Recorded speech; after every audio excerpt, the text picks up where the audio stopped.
Hi, we're here with Betsy and Lana, and we are going to work on Viloma pranayama. Viloma is a modern pranayama. There's no precedent for this in the older texts.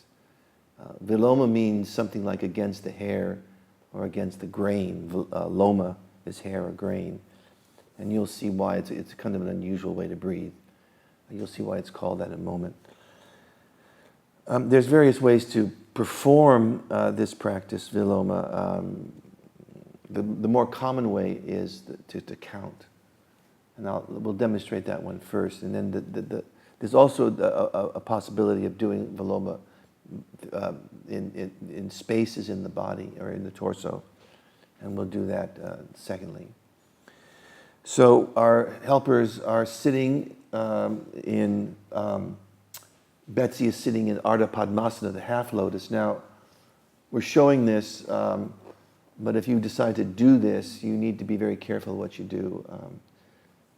As always, you need to have the top foot a little bit off to the side of the thigh, so that the sole of her right foot is perpendicular to the floor and not parallel. So the sole shouldn't be turned up toward the ceiling. And remember, when you do Padmasana, the knees should be fairly close together. And if you're going to do Padmasana, it's always useful to do a little bit of a hip opener, stretching exercise before you attempt that. We're putting Ilana in Virasana, with the modern version of Virasana. Remember that the more traditional version is a slightly different pose. And we've put her on a block as we would for a more beginning student. Notice that when she sits on the block, she's sitting with her sitting bones on either side of the long axis of the block.